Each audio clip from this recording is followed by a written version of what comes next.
Mister Allegri do Brasil.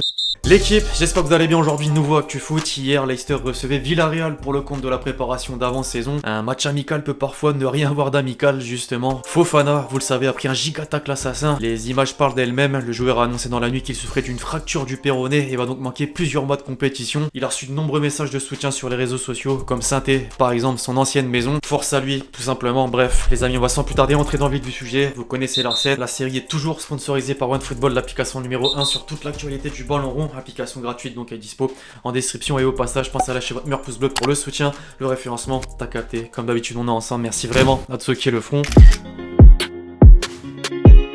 Il y a à peine quelques jours, la plupart des joueurs profitaient de leur dernière journée de vacances avant la reprise. C'est le cas forcément de nombreux Parisiens. Verratti, Di Maria, Paredes, Neymar et vous l'avez capté directement à gauche, Messi, effectivement tous à Ibiza. La photo a fait le tour du monde et un des 5 là doit regretter son choix vestimentaire. Vraiment, et vous savez de qui je parle, Paredes, logiquement au centre. Son flow douteux a énormément été commenté, même Lo Celso a basculé dans le jugement. Une taille de plus le Bermuda, non? Bon, si Leandro répond présent cette saison, on oubliera ça.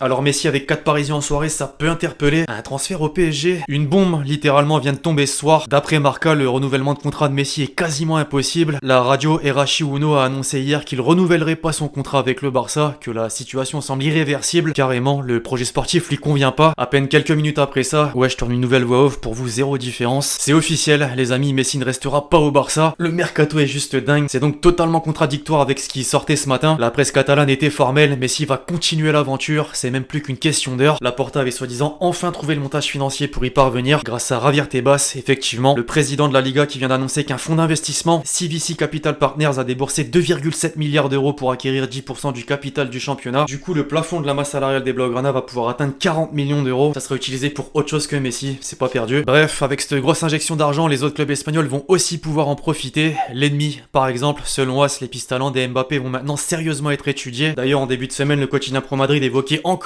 qu'une offensive cet été n'est pas à exclure pour ce dernier. Bon, en France, le ton est un peu différent. Le journal Le Parisien estime que Kiki ne quittera pas la capitale cette année. Néanmoins, le français compte toujours pas prolonger et les dirigeants vont revenir plusieurs fois à la charge dans les prochains mois pour le convaincre de rester. Affaire à suivre. Le média, tiens, est également revenu sur d'autres dossiers, à commencer par Pogba. Manchester United lui laissera un bon de sortie qu'en cas d'offre de 75 millions d'euros au minimum. Va falloir dégraisser. En bas de cette même page, étonnamment, le nom d'Ibra. Ibra, effectivement, est mentionné. Le Z aurait sondé pour un retour avant de prolonger avec Milan. Imaginez une attaque potentielle avec lui, sans Icardi forcément. A noter que pour terminer ce petit tour, le feuilleton Ronaldo est à nouveau sur le devant de la scène. Du moins, dans une des éditions récentes du Corriere dello Sport, on pouvait lire que CR7 aurait l'intention de quitter la Juve et attend même la décision d'Mbappé. Pourtant, il vient à peine de débarquer à Turin pour la reprise. Information, comme souvent, à prendre avec des pincettes.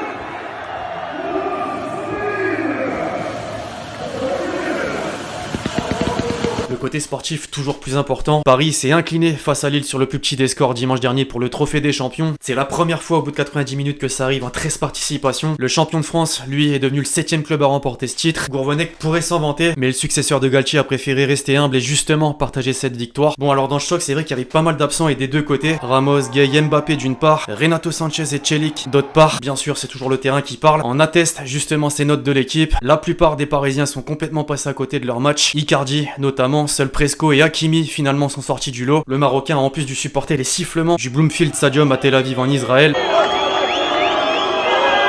Alors pourquoi ces comportements? Bah certainement pour ce tweet qu'Hakimi avait lâché en mai dernier, #FreePalestine. Heureusement tout le monde lui a pas manqué de respect, au contraire, dans les tribunes comme sur les réseaux avec Amin Harit et Benasser qui lui ont apporté leur soutien. Les conflits politiques devraient simplement être mis de côté dans le football et dans le sport en général.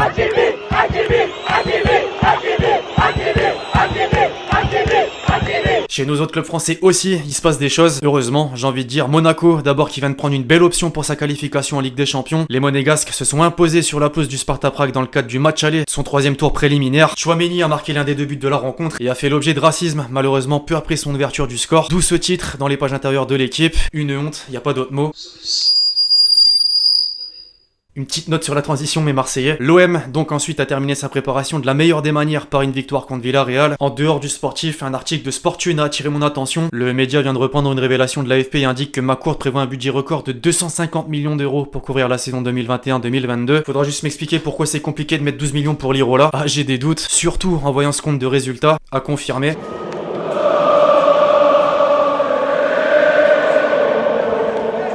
Le petit clin d'œil à mes Lensois, j'ai été obligé, le retour du public dans les stades a fait grand bien et fera grand bien concrètement pour la reprise de la Ligue 1 ce vendredi. On y est déjà. Le nouveau diffuseur Amazon a d'ailleurs dévoilé son dispositif avec les commentateurs, consultants et Thierry Henry, effectivement, vous avez capté, sera de la partie. Intéressant. Bref, alors qui terminera champion d'après vous? Dites-moi un peu en commentaire, c'est difficile à dire. Les codes Betclic sont connus et sans le PSG, je dis bien sans le PSG, Lyon, Monaco et Marseille font respectivement figure de favoris. Si vous voulez placer un billet long terme, vous avez toujours 100 € offerts sur votre premier pari avec le code LEXCITY. Les amis, au passage, la team parieur va balancer les pronos de la première journée de championnat pour demain. Rendez-vous sur le Telegram, c'est toujours 100% gratuit. Les liens sont en description. En Espagne, désormais, le Barça enchaîne les matchs amicaux. Depay faisait déjà son festival il y a quelques jours en s'illustrant avec un premier but contre Iran, puis un deuxième contre Stuttgart, avant une première désillusion entre guillemets hier. Les Catalans se sont fait surprendre par Salzbourg. La défense a été catastrophique. En dehors des terrains, un autre Néerlandais a fait parler de lui, De Jong, qui a accordé un entretien dans les colonnes de Sport pour reprendre ses quelques propos. Je cite: "Nous avons l'équipe pour tout gagner. Je veux rester ici plusieurs années", ce qui devrait faire plaisir à tous les supporters. Pour basculer en Italie maintenant, je vais reprendre cette récente déclaration de Mourinho qui m'a littéralement fumé, c'est le terme. Fortnite, les joueurs restent parfois debout toute la nuit pour jouer à cette merde. À cette merde, il a dit. Même quand ils ont match le lendemain. Le Special One dans toute sa splendeur. Bon, plus sérieusement, à Milan, il aura fallu à peine 5 minutes pour voir Giroud ouvrir son compteur de but sous ses nouvelles couleurs. Gigi a logiquement fait la une de la presse italienne qui va même encore plus loin avec un 2 en 1 pour mettre en avant le nouveau duo avec Zlatan. Ibru, fallait le faire. Le rival de son côté a vu le retour d'Eriksen au centre d'entraînement, alors pas pour taper dans le ballon, non, mais juste pour rendre visite à ses coéquipiers et au staff. Un mot sur le mercato, le plus gros coup estival, vous avez bien entendu, et en passe de voir le jour. Si Lukaku a longtemps fait part de ses intentions de rester à l'Inter, le Belge semble avoir changé d'avis. Après l'échec à Lens dans ce début de semaine, Chelsea se positionnait sur l'attaquant en lui faisant une proposition de contrat importante, offre qu'il a refusée avant d'en voir une deuxième arrivée, 15 millions par an, celle-ci est apparemment la bonne. Les dirigeants milanais sont ouverts et réclament 130 millions d'euros, 130 millions d'euros, un énorme retournement de situation. Après le terme d'adieu très largement repris hier, ce matin les quotidiens italiens sont encore plus affirmatifs avec des noms de potentielles alternatives, Zapata et Dzeko entre autres. Lautaro Martinez cauchemarde, Lukaku s'en va carrément en une de la Gazzetta dello Sport. Les supporters ont forcément du mal à comprendre ce départ et demandent donc de réinvestir l'argent récupéré dans l'opération à venir. Bonne chance à Werner aussi. De l'autre côté de la Manche, justement, deux gros dossiers occupent pleinement l'actualité. La guerre est déclarée entre Kane et Tottenham. Le buteur a séché la reprise de l'entraînement pour forcer son départ. Le propriétaire Daniel Levy lui bloque toujours la porte. Pour le céder, il attend pas moins de 185 millions d'euros. Le bras de fer est lancé. Tous les journaux sportifs du pays s'y mettent, allant du Sun au Times, passant par le Télégraphe avec le terme de snob, jusqu'au Mirror qui pense que le joueur s'est auto-placé à l'isolement après ses vacances comme le recommande le gouvernement anglais. Pas à nous, pas à nous. Cette situation fait forcément pas les affaires de Manchester City qui semblait bien placé pour l'arracher. Du coup, la piste Grealish s'est accélérée ces dernières heures. Le Grill Deal prenait part à une grande partie des quotidiens britanniques ce matin. Les champions d'Angleterre auraient déjà bouclé le transfert qui s'évaluerait à près de 117 millions d'euros. Le cash coule à flot. Concernant le salaire du joueur appartenant à Aston Villa, le Mirror parle de 350 000 euros par semaine. Cette première page du Manchester Evening News peut pas mieux illustrer la chose. D'ailleurs, dans son édition, le journal a tenté d'expliquer pourquoi Grealish est exactement le joueur que les fans veulent voir ici. Pour compléter ça, j'ai trouvé quelques maps d'Opta montrant les actions clés créées par le milieu de terrain au cours des 2 dernières saisons. On comprend mieux l'intérêt de Guardiola.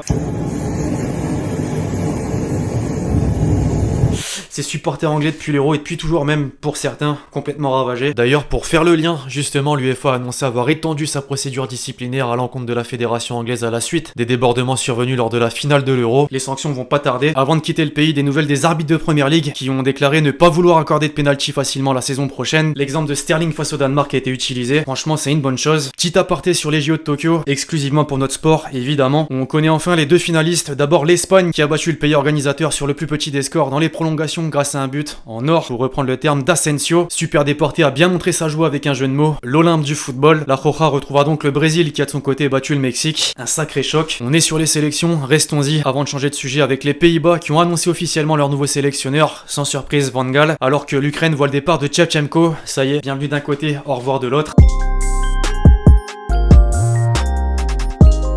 La question que vous m'avez posée dans les commentaires du dernier Actu Foot, quels sont tes clubs préférés dans les 5 grands championnats? Sinon continue, t'es le boss. Eh ben merci beaucoup. Je vais faire vite. Lens, vous le savez déjà. Liverpool, l'AC Milan, Dortmund et le Real. Voilà. Second poteau, Pavard.